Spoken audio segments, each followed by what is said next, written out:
नमस्कार, सवाल इंडिया का में आपका स्वागत है। मैं हूं संकेत उपाध्याय। तो वफादारी बनाम आकांक्षा की लड़ाई इस बार कौन जीता? देखिए, कई बार यह मुकाबला हो चुका है राजस्थान के संदर्भ में सचिन पायलट और अशोक गहलोत के बीच में। एक तरफ अशोक गहलोत प्रस्तुत करते हैं अपनी वफादारी, इतने सालों से, आज भी उन्होंने जिक्र किया 50 साल से लॉयल सोल्जर रहा हूं मैं, इंदिरा गांधी से लेकर के राजीव गांधी और सोनिया गांधी तक लगातार, न इधर खिसका न उधर। और दूसरी तरफ सचिन पायलट की आकांक्षा, महत्वाकांक्षा कि वो कहां पहुंच जाएं, कि उन्होंने चुनाव जिताया कांग्रेस पार्टी को तो उनको चीफ मिनिस्टर बनना चाहिए। और इस सब लड़ाई के बीच में सारे दांव पेच कई बार चल रहे थे, पिछले 5 साल से, 3.5 साल से खासतौर से लगातार चल रहे थे, 2018 से लेके अब तक, और अभी भी चल रहे हैं। और आगे जब चलेंगे तो हम आपको बताएंगे कि किस तरीके से ऐसा लग रहा है कि एक कोई प्लेबुक, यानी कि एक कोई किताब है, उसके हिसाब से गहलोत ने अपनी चाल चली। और इसमें इसके अलग अलग तर्क और मायने निकाले जा सकते हैं कि क्या वो चाल चल के वो जीत गए, विजयी हुए, अभी तक के लिए हुए हैं या आगे भी रहेंगे, अभी तक के लिए मुसीबत टाल दी या आगे तक के लिए भी टाल दी। ये सारी चीजें अब चर्चा में आ रही हैं। लेकिन इस सब के बीच में उन्होंने क्या किया, सबसे पहले आपको बता दें उन्होंने घोषणा क्या की है। अध्यक्ष पद की रेस से गहलोत बाहर हो गए हैं। सोनिया गांधी से मिलकर उन्होंने माफी मांगी। 2 दिन पहले हुई घटना ने हिला दिया, ऐसा उन्होंने बयान दिया। फिर वो कहते हैं मैं हमेशा कांग्रेस का विश्वास पात्र रहा, प्रस्ताव पास न हो पाना मेरी नाकामी रही, मैं इसकी नैतिक जिम्मेदारी लेता हूं, मैं अध्यक्ष पद चुनाव नहीं लड़ूंगा, ये उन्होंने बयान दिया। और उसके बाद उन्होंने कहा कि मैं सीएम रहूंगा या नहीं, ये फैसला सोनिया गांधी कर लें, वो अध्यक्ष हैं। अब आपको बताते हैं राजस्थान में क्या हुआ। 25 सितंबर को शाम में विधायक दल की एक बैठक बुलाई गई थी। मंत्री शांतिलाल धारीवाल के घर कई विधायक जुटे। गहलोत समर्थक विधायकों की संख्या लगातार बढ़ती चली गई, 90-92 हो गई। विधायकों ने गहलोत को सीएम बनाए रखने की मांग कर दी। 90 से ज्यादा विधायकों के समर्थन का दावा किया गया। शांतिलाल धारीवाल के घर से विधायक इस्तीफा देने गए, एक बस में बैठ के सीधा स्पीकर के पास। विधानसभा अध्यक्ष को इस्तीफा देने गए। विधायक दल की बैठक नहीं हो सकी, जो कि संडे को होनी थी। केंद्रीय पर्यवेक्षक इंतजार करते रह गए, ये बैठक नहीं हुई। और जो सेंट्रल ऑब्जर्वर्स हैं उन्होंने लौटकर सोनिया गांधी को एक रिपोर्ट सौंपी। रिपोर्ट में यह तय हुआ कि गहलोत जी की गलती नहीं थी, ये कुछ लोग थे जो उनके नाम पर कुछ हरकतें कर रहे थे, उनको नोटिस दे दिया गया। लेकिन इस सबके बीच में ये जो गहलोत कथा है, अतश्री गहलोत कथा, किस तरीके से गहलोत ने एक प्लेबुक के तहत कार्रवाई की है, कुछ ऐसा करते हुए दिखता है, जो कि आप ये समझ लीजिए, अगर आप एक युवा नेता हैं तो आप भी सीख सकते हैं कि कैसे आप अपनी ही पार्टी के जो मुखिया हैं उनके खिलाफ आप किस तरीके से ऐसा मोर्चा खोलें कि मोर्चा भी खुल जाए और आप बुरे भी ना बने। सबसे पहले क्या हुआ, बगावत। उसके बाद गहलोत ने क्या किया, बगावत से दूरी। तीसरी चीज उन्होंने क्या की, बगावत के लिए मांगी माफी। चौथी चीज उन्होंने क्या की, अध्यक्ष पद की रेस से अपने आप को माफी मांग करके, जिम्मेदारी लेकर के बाहर कर लिया। अगली चीज क्या की उन्होंने, राजस्थान मुख्यमंत्री का जो पद था, जो कि रिक्त हो जाता अगर वो अध्यक्ष बन जाते, वो वैकेंसी ही खत्म कर दी आपने। फिर आपने क्या किया, आपने बोला सोनिया गांधी सीएम तय करने का अधिकार रखें। अब जब वैकेंसी ही नहीं है तो वो क्या अधिकार रख के क्या चेंज करेंगे। और इस तरीके से कहीं उन्होंने, जो अब सुनने में आ रहा है कि अब चीफ मिनिस्टर नहीं बदलेगा, तो सीएम की रेस से पायलट को उन्होंने बाहर कर दिया। ये गजब की स्क्रिप्ट खेली कि आपने, और इस पूरे प्रक्रिया में आप ऐसे दिखे कि मैं तो लॉयल सोल्जर हूं, मुझसे वफादार कोई नहीं, 50 साल से कांग्रेस के साथ, जो फैसला होगा वो मैं मानूंगा।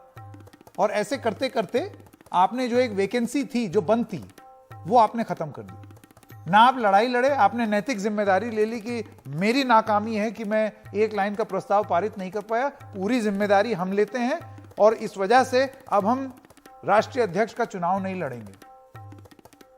आपने वैकेंसी खत्म कर दी। तो क्या ये गहलोत का खेला है? और अगर ये खेला खेला गया है तो इसमें कांग्रेस पार्टी की अध्यक्ष सोनिया गांधी अपने आप को कहां पाती हैं? और आप ये समझिए, ये तो गांधी परिवार है। कोई और अध्यक्ष बन जाएगा। जब गहलोत गांधी परिवार को इस तरीके से खेल गए, तो दिग्विजय सिंह और शशि थरूर को क्या नहीं खेल पाएंगे? सोचिएगा जरूर।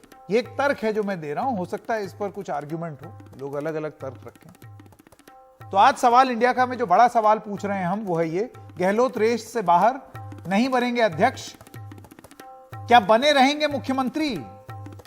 सचिन पायलट के अरमानों का क्या होगा? कांग्रेस में वफादारी बनाम आकांक्षा की लड़ाई जारी है।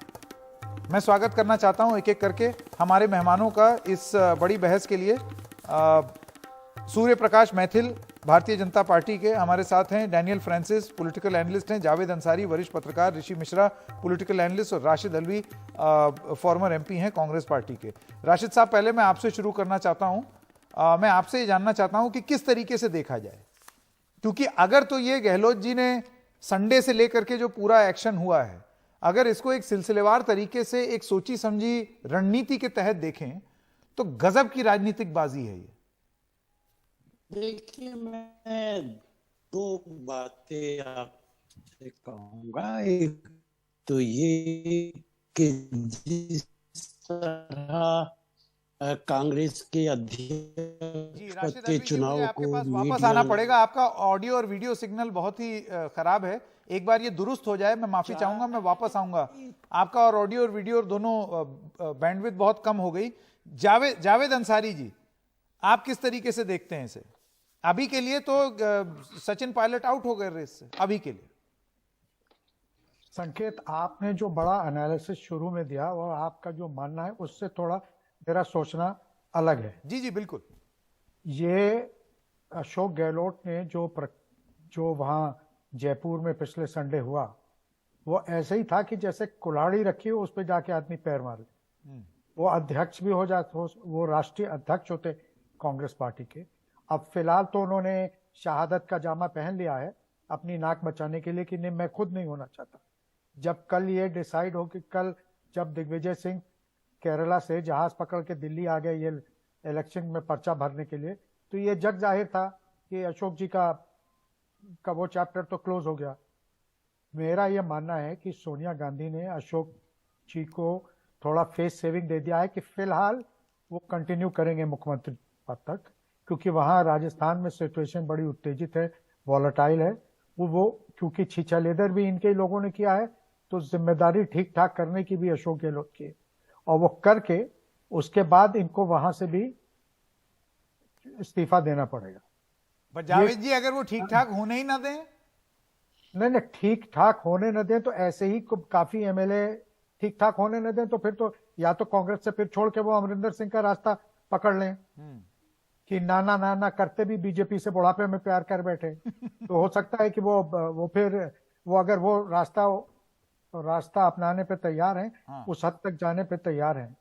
देखिए, मैं जो इन्होंने 40 साल अपनी राजनीतिक जिंदगी के गुजार दिए कांग्रेस के प्रति और कांग्रेस और गांधी परिवार के प्रति अपनी वफादारी का जोर जोर से ऐलान कर, लेकिन मेरा जो थोड़ा बहुत तजुर्बा है एक पत्रकार के नाते, मैंने देखा है जो सबसे ज्यादा वफादारी का ढोल बजाता है वो सबसे पहले दांव देता। पहले ही इम्तिहान में ये फेल हो गए।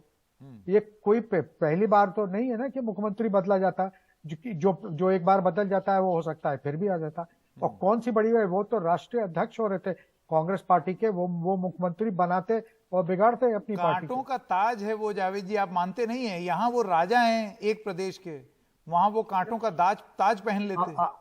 अब वो राजा हैं या बेताज बादशाह हैं, ये तो आने वाले दिनों में संकेत जी पता चलेगा। मेरा ये मानना है कि ये इन्होंने कुल्हाड़ी रखी थी, उस पर जाके पैर मार दिया। मुझे बड़ा ताज्जुब है कि उनके साथ तजुर्बेकार और ऐसा संजीदा पॉलिटिशियन उसने ऐसे जोश में आके काम कर दिया। ये तो अपने उनके कैरेक्टर के विपरीत है वो जिस तरीके से उन्होंने किया। बिल्कुल। राशिद अल्वी जी, आपके विचार? 1 2 3 4 5 आ रही है बाबा? जी जी, अब बिल्कुल आवाज साफ आ रही है राशिद साहब जी। आपके विचार सर? देखिए, मैं आपसे कह रहा था अशोक गहलोत की कोई गलती नहीं है। मैं लगातार ये बात कहता रहा हूं कि वहां के असेंबली के मेंबर्स के जज्बात को आप नजरअंदाज नहीं कर सकते। और अशोक गहलोत तो उस वक्त वहां मौजूद ही नहीं थे जहां पे एमएलए इकट्ठा हो रहे थे। अगर वो कांग्रेस पार्टी के अध्यक्ष बन जाते तो और बड़े ओहदे पर पहुंच जाते। मुख्यमंत्री तो छोटा ओहदा है उसके मुकाबले में। ये इतना बड़ा खेल नहीं है जितना बड़ा खेल मीडिया ने बना दिया। ये तो बिल्कुल ऐसा है कि चाय ठंडी है लेकिन चाय का कप मीडिया ने गर्म कर दिया। और राजनीति में तो हर राजनीति की अपनी अपनी चाल चलता है, इसमें कहीं कोई दो राय नहीं। राजनीति शतरंज के उस खेल की तरह है जिसमें एक चाल जीत और हार का फैसला कर देती। राजनीति जो लोग करते हैं वो जानते हैं इस बात को अच्छी तरीके से, लेकिन अगर गलत चाल चलती है तो उसके नतीजे भी गंभीर निकलते। ये जब्र भी देखा है तारीख की आंखों ने। लम्हे ने खता की थी, सदियों ने सजा पाई। कांग्रेस के अंदर ये एक अंदरूनी मामला है, लेकिन इसके अंदर आपको इस पे नजर डालनी चाहिए कि जो इनर डेमोक्रेसी है कांग्रेस के अंदर वो किसी दूसरे राजनीतिक दल में आपको नहीं मिलेगी। अध्यक्ष पद के लिए दौड़ लगी है। दिग्विजय जी भी कह रहे हैं मैं लड़ूंगा, शशि थरूर भी कह रहे हैं मैं लड़ूंगा, और भी कोई आ सकता है। अशोक गहलोत ने अगर अपने आप को विड्रा किया तो इसीलिए विड्रा किया कि वो ईमानदारी के साथ गांधी फैमिली के साथ।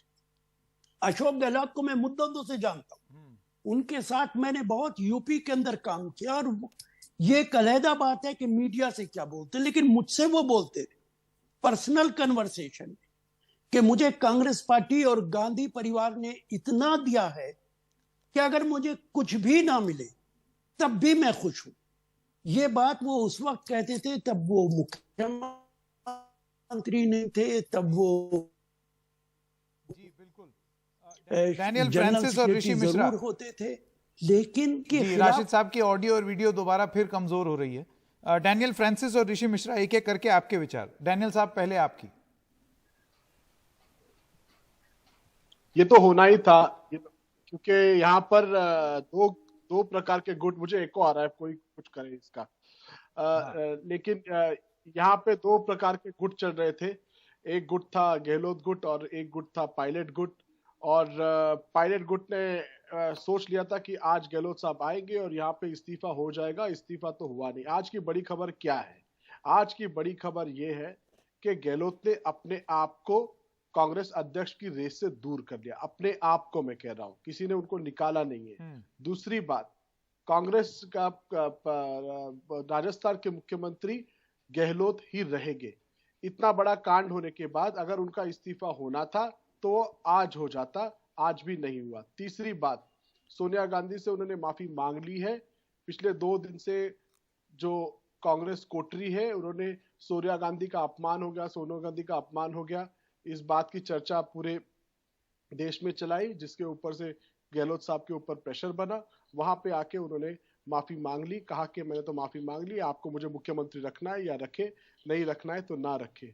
अभी गेंद सोनिया गांधी के पाले में। लेकिन आज जैसे कांग्रेस के जो सीएलपी मीटिंग हुई या ऐसा कोई बोलता है कि परिवार में कुछ लोग चाहते थे कि गहलोत को बदला जाए, वो अब नहीं हो रहा है। सचिन पायलट रेस से बाहर हो चुके हैं और कांग्रेस की जो अध्यक्ष पद की जो रेस है उसमें नए नए लोग आ रहे हैं और चुनाव होगा। कौन जीतेगा कौन नहीं जीतेगा ये हमको तो सिर्फ इतना मालूम था कि गहलोत गांधी परिवार की पहली चॉइस थे कांग्रेस अध्यक्ष के लिए। और इनमें से जो फॉर्म कलेक्ट कर रहे हैं और फॉर्म भर रहे हैं, ये तो इनमें से एक भी व्यक्ति कांग्रेस परिवार की चॉइस नहीं है। तो कौन है कांग्रेस परिवार की चॉइस? तो इलेक्शन कैसे होगा? इनर पार्टी डेमोक्रेसी की बात राशिद अल्वी जी ने की है। आपको डेमोक्रेसी की जरूरत नहीं है, डेमोक्रेसी की जरूरत देश को है। और देश की सबसे बड़ी प्रिंसिपल ऑपोजिशन पार्टी जो है वो अपने आप में ही कितने तकलीफों से जा रही है। और देश की डेमोक्रेसी को खतरा है। आपकी डेमोक्रेसी रहे या ना रहे, आप लोग एक साथ मिलकर काम करो। लेकिन देश में एक पूरा मैसेज तो जा रहा है। आज 2 इवेंट हो रहे हैं, मोदी गुजरात में है और कांग्रेस पार्टी में जो हो रहा है वो हो रहा है। वहां पर देखिए क्या हो रहा है कि एक बड़ा रिसेप्शन प्राइम मिनिस्टर को दिया जा रहा है, जी। एक बड़ा मैसेज जा रहा है, बड़े बड़े काम हो रहे हैं और विपक्ष की विफलता का आज का दिन एक बड़ा प्रतीक है। तो कांग्रेस में कुछ भी हो, बड़े चेंजेस हो या ना हो, लेकिन गहलोत मुख्यमंत्री बने ठीक, रहेंगे, ठीक। ये साफ हो गया। जी ऋषि मिश्रा जी, आपके विचार, और उसके बाद मैथिल जी। देखिए, मेरा ये मानना है कि कांग्रेस एक ऐसी पार्टी है, कोई कुछ भी कहे। देखिए, वर्तमान में यदि आप जितने भी राजनीतिक दल हैं आप देखेंगे संकेत भाई, तो कांग्रेस ही एक पार्टी है जहां लोकतांत्रिक ढंग से चुनाव हो रही है, ये बात बिल्कुल सही है। लेकिन जो वर्तमान परिस्थिति राजस्थान में जो डेवलप हुआ, यदि अशोक गहलोत को यदि मुख्यमंत्री सोनिया गांधी यदि कंटिन्यू नहीं करती तो मुझे लगता है कि कांग्रेस में बगावत होता। आज सुबह आप 10 बजे के आसपास एक प्रेस कॉन्फ्रेंस हुआ था गोविंद राम मेघवाल का, उन्होंने स्पष्ट कहा कि अशोक गहलोत के अलावा मुझे हम सभी जो विधायक हैं, 102 विधायक हैं, वो अशोक गहलोत के अलावा किसी को नेता नहीं मानेंगे। यदि पार्टी हाईकमान सचिन पायलट या किसी के नाम पे राजी होती है तो हम लोग सभी लोग इस्तीफा दे देंगे। और नहीं, वो बात सही है, लेकिन आपको नहीं लगता है कि ये कुछ ज्यादा ही आंका जा रहा है अशोक गहलोत की लोकप्रियता को भी राजस्थान में? क्योंकि आप देखिए, ये वही अशोक गहलोत थे 2013 में जो अगुवाई कर रहे थे, जिनकी अगुवाई में कांग्रेस पार्टी 2013 के चुनाव में 30 से भी कम सीट पर सिमट गई 200 में से। संकेत क्या जी, ऐतिहासिक जीत हुई थी बीजेपी की, आप याद कीजिए 2013 में। तो उसके पहले संकेत जी, आप इतिहास में न जाके यदि वर्तमान की बात करें तो विधायकों का समर्थन आज नो डाउट गहलोत जी के पक्ष में है। मैं मानता हूं कि सचिन पायलट लोकप्रिय हैं जनता के बीच, लेकिन संगठन और विधायकों के बीच सचिन पायलट लोकप्रिय नहीं है। 5 साल प्रदेश अध्यक्ष होने के बाद, डिप्टी सीएम रहने के बावजूद भी यदि आपके पक्ष में 20 भी विधायक नहीं है तो आप समझ सकते हैं कि विधायकों में आपकी क्या पकड़ है। और कहीं न कहीं अजय माकन का जो रोल है संकेत जी, वो मुझे लगता है कि अजय माकन पार्टी हाईकमान को, कोई भी जनरल सेक्रेटरी इंचार्ज जो होते हैं वो आंख कान होते हैं पार्टी हाईकमान के उस राज्य का। यदि जो जनरल सेक्रेटरी इंचार्ज हैं यदि ग्राउंड रिपोर्ट सोनिया गांधी को नहीं दे पाए तो उसमें मुझे लगता है अजय माकन कहीं न कहीं, तो ये जो केंद्रीय पर्यवेक्षक हैं, सेंट्रल ऑब्जर्वर हैं, उनकी भूमिका पर भी सवाल हो रहा है। जी ऋषि मिश्रा जी रुकिए, मैथिल जी ने अभी तक नहीं बोला है, भारतीय जनता पार्टी के हैं। मुझे लगता है भारतीय जनता पार्टी भी खूब मजे से ये पूरी कार्रवाई देख रही होगी। लेकिन मैथिल जी, कांग्रेस पार्टी की आपने बात सुनी है कि बवाल इसलिए मच रहा है क्योंकि लोकतांत्रिक प्रक्रिया का पालन हो रहा है। ऐसा नहीं हो रहा है कि एक ही रातों रात मुख्यमंत्री भी हटा दिया, पूरी कैबिनेट हटा दी और सब नए लोग ले आए। धन्यवाद संकेत भाई। पहले तो और आपके सभी दर्शकों को भारत को सुना, और सभी पैनलिस्ट को सुनने के बाद एक बात सुनी मैंने और समझी कि शब्द का बार बार प्रयोग हो रहा था, और वो प्रयोग हो रहा था शब्द का इंटरनल डेमोक्रेसी। कितनी सुंदर इंटरनल डेमोक्रेसी है कि 24 साल से एक ही परिवार का राष्ट्रीय अध्यक्ष है। उससे पहले भी जवाहरलाल नेहरू जी प्रधानमंत्री रहे, फिर इंदिरा गांधी जी प्रधानमंत्री रही, फिर राजीव गांधी जी प्रधानमंत्री रहे। उसके बाद राष्ट्रीय अध्यक्ष का लगातार पैटर्न देखिए, 24 साल से एक ही परिवार, कभी सोनिया गांधी जी, कभी राहुल गांधी जी। और आपको बहुत ही जिम्मेदारी बात कहना चाहता हूं, एक छोटी सी कहानी है जो कि सटीक है। एक जादूगर मंच पे जादू दिखा रहा था। जब वो नई ट्रिक दिखा रहा था तो सभी के सभी श्रोता बहुत ही ध्यान से उसकी तरफ देख रहे थे कि उसकी नई ट्रिक को पकड़ा जाए। लेकिन जब उसने नई ट्रिक दिखाई तो सब अवाक रह गए, कोई नहीं पकड़ पाया। यही जादू कहते हैं। और ये जादू जो हो रहा है वो 10 जनपद से हो रहा है। आप देखिए कि गहलोत साहब को पहले राष्ट्रीय अध्यक्ष का उम्मीदवार बनाया गया, फिर ऐसी परिस्थितियां डेवलप हो गई कि वो कहते हैं कि मैं एक व्यक्ति 2 पद में रहूंगा। फिर उन्होंने पैर वापस घसीटा और कहा कि भैया अब मैं राष्ट्रीय अध्यक्ष नहीं बनना चाहता। जो गांधी परिवार का सबसे पसंदीदा कैंडिडेट था, जिनके ऊपर गांधी परिवार सहमत था, आज व्यक्ति ने अपना कदम वापस खींच लिया कि अब वो राष्ट्रीय अध्यक्ष नहीं बनेंगे। अब राष्ट्रीय अध्यक्ष की दौड़ में कौन है? दिग्विजय सिंह जी, शशि थरूर जी। और मैं आपको दावे से कह रहा हूं, एनडीटीवी पे आज की डेट आप लिख लीजिए, समय लिख लीजिए, मेरा स्टेटमेंट ले लीजिए। हाँ बताइए स्टेटमेंट। कि ये दोनों के दोनों उम्मीदवार भी अंत में ये बैकआउट करेंगे और कहेंगे कि असली लास्ट में जो अधिकार है हम सोनिया गांधी जी को देते हैं, और वही हम चाहते हैं कि सोनिया गांधी जी या राहुल गांधी जी राष्ट्रीय अध्यक्ष बने। अब देखिएगा यही होने वाला है, यही इंटरनल डेमोक्रेसी है, और यही अंत में निष्कर्ष निकलेगा कि कौन कांग्रेस का राष्ट्रीय अध्यक्ष, राहुल गांधी। आप देख लीजिएगा, ये मैं आपसे वादा कर रहा हूं। देख लेते हैं, ज्यादा इंतजार नहीं करना पड़ेगा। जावेद अंसारी, बहुत जल्दी वापस आपके पास आना चाहता हूं। आप कुछ बीच में कहना चाह रहे थे, वो आप बात नहीं आ पाई। कहना चाह रहा था कि टाइम और डेट नोट कर लीजिए। मैं एक सवाल पूछ रहा हूं भाजपा के नेता से। हाँ। क्या ये हमें को आश्वासन देने को तैयार हैं कि हम लोगों के जीवन काल में भाजपा में राष्ट्रीय अध्यक्ष का चुनाव होगा कभी? क्या ये देने को तैयार है ये आश्वासन? बीजेपी का? बिल्कुल। हाँ बताइए मैथिल जी। यहाँ चुनाव हो रहा है, वहां तो एक्सटेंशन हो गया आपकी पार्टी में। देखिए संकेत भाई, हर एक पार्टी की अपनी रणनीति होती है, उसी रणनीति के हिसाब से पार्टी चलती है। लेकिन जो इन्होंने कहा ना कि चुनाव होने के तो बैकफुट पे चले गए। उठा के देख लीजिए, सुन लीजिए ना, मैं आपसे आपके बीच में नहीं बोला, सुन लीजिए जल्दी से। आप उठा के देख लीजिए हमारे राष्ट्रीय अध्यक्षों के नाम, क्या किसी एक परिवार से थे वो? वेंकैया नायडू जी की बात करता हूं। वेंकैया नायडू जी पोस्टर लगाते थे भारतीय जनता पार्टी के, आप समझ लीजिए। और उसके अलावा राजनाथ सिंह जी प्रोफेसर थे कॉलेज के अंदर। कब हुआ? सबसे अच्छा जावेद साहब ने सवाल किया। हमारे यहाँ पर चुनाव ढोल लगाने बजाते नहीं लगा था। हमारे यहाँ पर चुनाव जो है वो सर्वसम्मति से होता है। सभी लोग, सभी अनुष्ठानसिक संगठन एक साथ बैठते हैं। अच्छा चलिए, अब एक आखिरी सवाल मैं राशिद साहब से ले लूं। राशिद साहब, आप मुझे बताइए कि कांग्रेस पार्टी, एक सेकंड, बीजेपी नहीं, ये बहस जो है वो कांग्रेस पार्टी के ऊपर है। राशिद साहब, मैं आपसे आखिरी सवाल पूछना चाहता हूं। ये जो वफादारी बनाम महत्वाकांक्षा की लड़ाई है, इसको कांग्रेस पार्टी किस तरीके से लड़ेगी? आपको लगता है आज एक बार फिर, चाहे जो भी दांवपेच हो, अपना वफादारी का कार्ड खेल करके अशोक गहलोत दोबारा प्रमुख रूप से सामने आए हैं? एक तरफ सचिन पायलट की महत्वाकांक्षाएं हैं, दूसरी तरफ ये अपनी वफादारी बता रहे हैं। देखिए, एक तो मैं कहूं कि जो लॉयल्टी की बात है, लॉयल्टी होनी चाहिए विचार के साथ। लॉयल्टी किसी आदमी के साथ नहीं हो सकती, लेकिन अगर किसी संगठन का अध्यक्ष है, लीडर है, तो जाहिर है उसके साथ तो आपको कमिटमेंट करना ही पड़ेगा।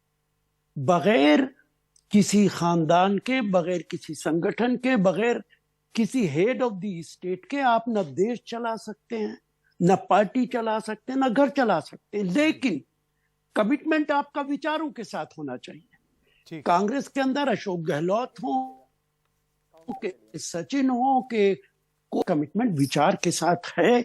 और चूंकि गांधी फैमिली, सोनिया गांधी खड़े थे, वो तो हरियाणा के एक रिजॉर्ट में चले गए थे अपने विधायकों को लेकर के। तो उस समय विचार का क्या हुआ? मैं इस बहस में नहीं पढ़ना चाहता। अगर किसी ने गलती की तो उसके खिलाफ कार्रवाई होनी चाहिए कहीं इसके अंदर, लेकिन ये फैसला हाईकमान करेगा। बिल्कुल कि हाँ इसने गलती की, इसके खिलाफ कार्रवाई होनी चाहिए। अभी के लिए फिलहाल ये वाला राउंड, ये वाला राउंड जो है वो तो गहलोत पर चला गया, उनके फेवर में चला गया। आगे क्या होगा? लेकिन जावेद साहब का ये मानना है कि उन्होंने कुल्हाड़ी पे पैर दे मारा। क्या सही में दे मारा, या फिर से एक बार तेरा जादू चल गया? एक छोटे से ब्रेक के लिए रुक रहे हैं, अभी हाजिर होते हैं।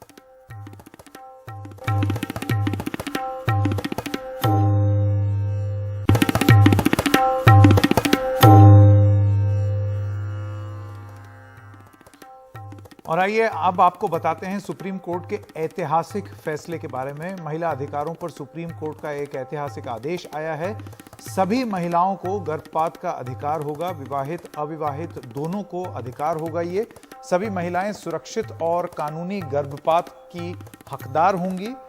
पति द्वारा यौन हमला मैरिटल रेप माना जाए, ये ऐसा सुप्रीम कोर्ट ने कहा है। आपको ये भी बताते चलें कि ये देखिए कितना प्रोग्रेसिव डिसीजन है हमारी सुप्रीम कोर्ट का, और इसकी आप तुलना कीजिए यूनाइटेड स्टेट्स ऑफ अमेरिका में जो हो रहा है। वहां पर अबॉर्शन जो है वो बैन हो गया है। और यहां इस तरीके का ऐतिहासिक फैसला महिलाओं के लिए।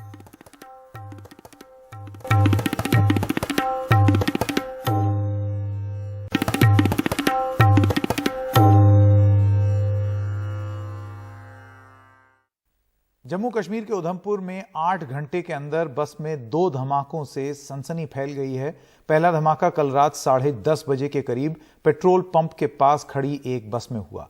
इस धमाके की सीसीटीवी तस्वीरें भी सामने आई हैं। इस धमाके में 2 लोग घायल हुए हैं, जिन्हें जिला अस्पताल में भर्ती कराया गया है। धमाके के वक्त बस में कोई यात्री नहीं था।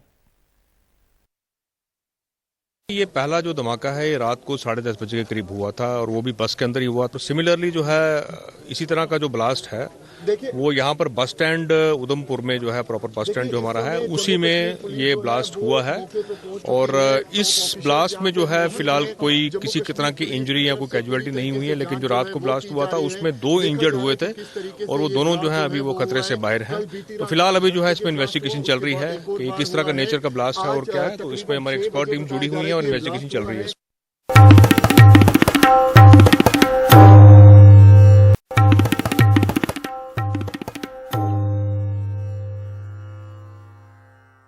मध्य प्रदेश में उमरिया जिले के बांधवगढ़ इलाके में 1000 साल पुराने 26 मंदिर और 1500 साल पुरानी गुफाएं मिली हैं। भारतीय पुरातत्व विभाग की इस बड़ी खोज में इन 1000 साल प्राचीन मंदिरों में 2 बौद्ध मठ, 2 स्तूप, 24 लिपियां, 46 मूर्तियां और दूसरी से लेकर 15वीं शताब्दी की 19 पानी की संरचनाएं मिली हैं।